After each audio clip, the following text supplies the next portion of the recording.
To help us analyse the Egyptian role as a stabiliser in the region, we're joined from Cairo by Al-Ahram Weekly Managing Editor Khalid Dawood. Thank you, sir, for joining us here on Qnews. Thank you, Rehan, for having me. Firstly, let's start off by asking you, how do you see the Egyptian role when it comes to the attempts of restoring stability in the Middle East region for the last year? Well, let me start by saying, Rehan, that, since President Sisi took office in 2014, he has set some, parameters for Egypt's foreign policy at a very tough time for the region. From the beginning, President Sisi has stressed the need to preserve the state and the institutions of the state in the Middle East in general, considering that, practically speaking, all of Egypt's neighbors are facing tremendous instability, starting with Libya, of course, since the overthrowing of Gaddafi in 2011. We've been having two governments there in Libya, fighting against each other and splitting institutions among themselves. And the same applies to Sudan, unfortunately, where there's been a civil war going on for more than 2 years now. And of course, we have the extremely volatile and horrific situation going on in Gaza. So, it was very important from the beginning to stress that one of the key ways to restore stability in region, whether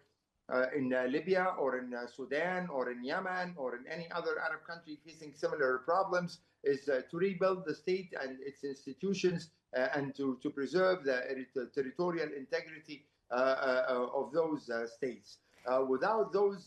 parameters, I think Egypt would not have been able to overcome its own internal problems after the removal of the Muslim Brotherhood regime in 2013, and play the influential role that all Arab citizens expect Egypt to play, considering that Egypt is the largest country in the entire Arab region, and there are high expectations on the assistance that Egypt can provide. And at the same time,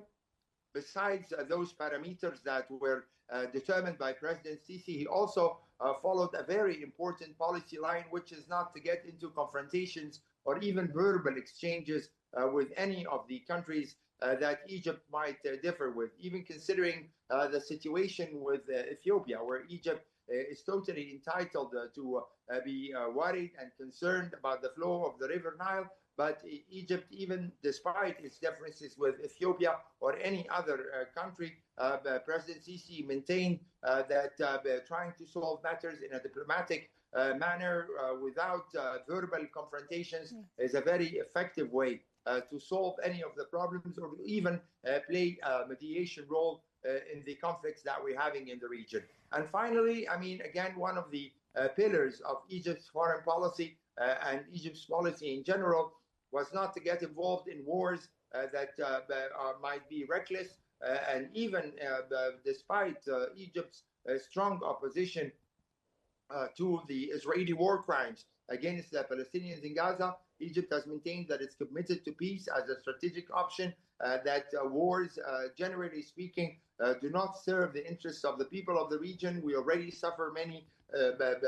economic problems, and wars would only make matters worse. Yes. So Egypt and Egyptian President Abdel Fattah al-Sisi, as he has stated recently, that he does not take lightly at all any attempts to get Egypt involved in military conflicts that are pretty abundant, unfortunately, in the region over the past 13 or 14 years. Well, as you said there, sir, that Egypt is looked upon as the power source within the Middle East that helps when it comes to the many conflicts in the region. But let's tackle conflict, the most important conflict that we're facing or seeing right now here in the region that may affect other conflicts, which is the Gaza Strip itself. Now, can you tell us a bit about Egypt's role when it comes to the ceasefire negotiations in Gaza and its role as a mediator towards this conflict? Well, let me stress here, Riham, that Egypt's role cannot only be seen as a mediator. Egypt is one of the front countries with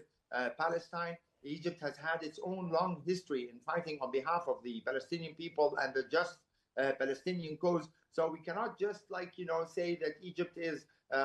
playing the role of the mediator. Egypt's own national security is very much linked to developments in Palestine, and we have principled positions. And those principled positions are top with the Palestinian people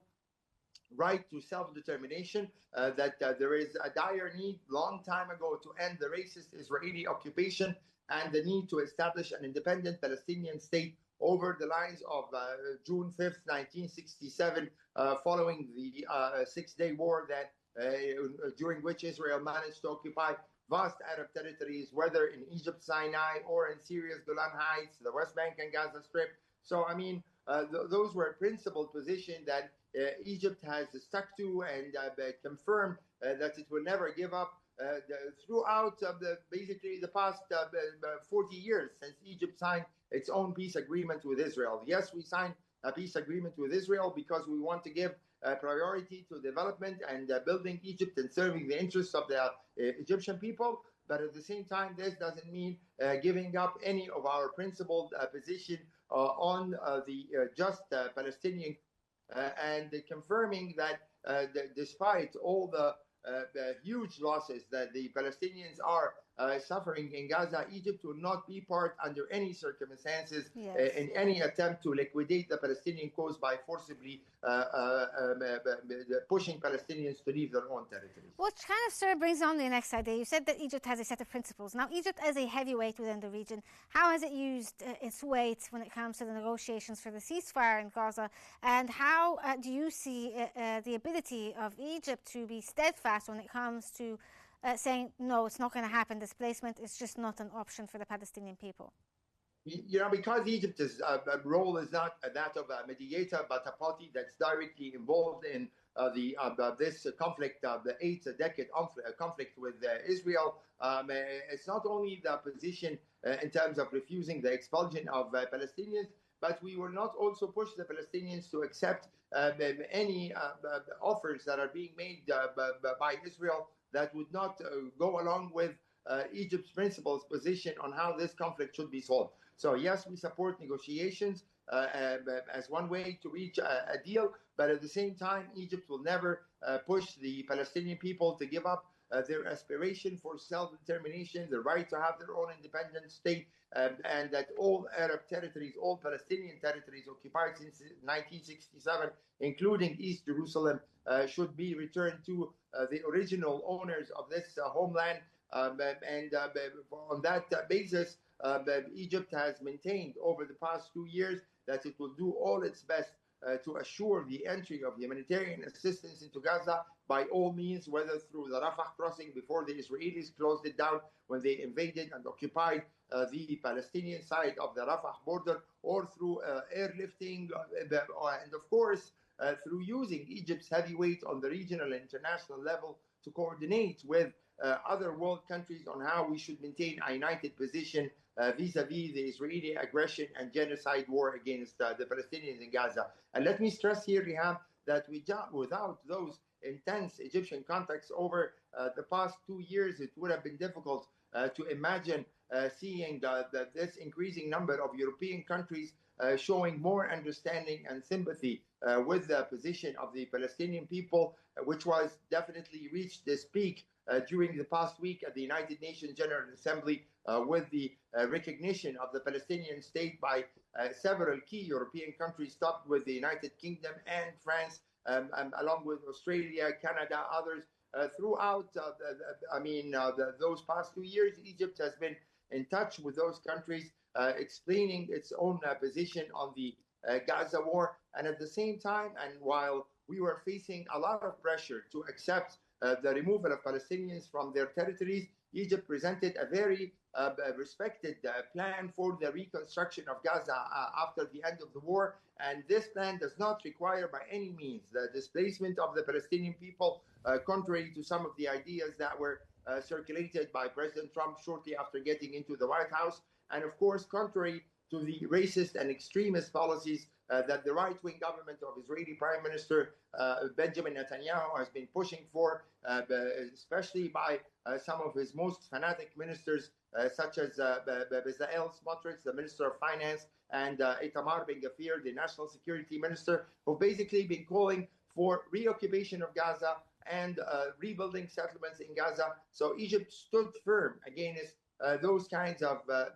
positions that are being held by this extremist government, and confirming the principles of the settling the Yes. Palestinian cause cannot be compromised.